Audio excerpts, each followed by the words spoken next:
ओम श्री परमात्मने नमः। अथो पंचदशोऽध्यायः श्री पुरुषोत्तम योग श्री भगवानुवाच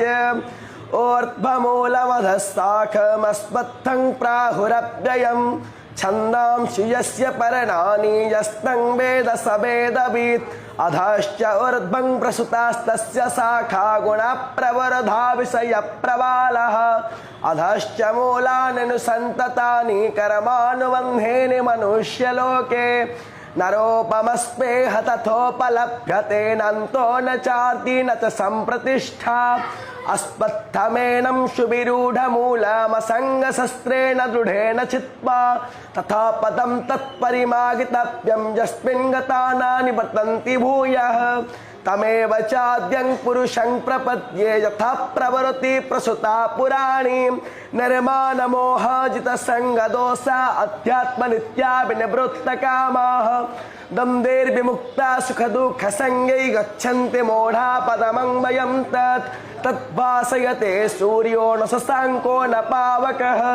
यद्गत्वा न निवर्तन्ते तद्धामं परमं मम ममैवांशो जीवलोके जीवभूतः सनातनः मनसष्ठानीन्द्रियाणि प्रकृतिस्थानि कर्षति शरीरं यदवाप्नोति यच्वा पृच्छ्वात्मतिस्परः गृहेत्वैतानि संजाति वायुगन्धानि वासयात् श्रोत्रं चक्षुस्पर्शनं च रसनं घ्राणमेव च अधिष्ठाय मनश्चाय विषयानुपसेवते उत्क्रामन्तस्थितं वापि भुञ्जानं वा गुणान्वितं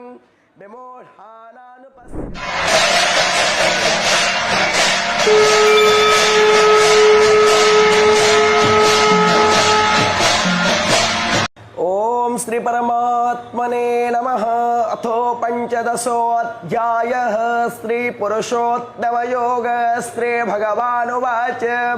ऊर्ध्वमूलमधस्ताखमस्मत्थं प्राहुरव्ययम्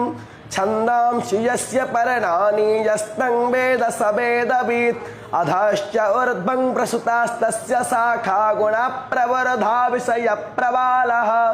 अधश्च मूलान्यनुसन्ततानि कर्मानुबन्धेन मनुष्यलोके नरोपमस्पेह तथोपलभ्यते नन्तो न चार्ति न च सम्प्रतिष्ठा अस्मत्थमेनं सुविरूढमूलमसङ्गशस्त्रेण दृढेन चित्वा तथा पदं तत्परिमार्गितव्यं यस्मिन् गता न निवर्तन्ति भूयः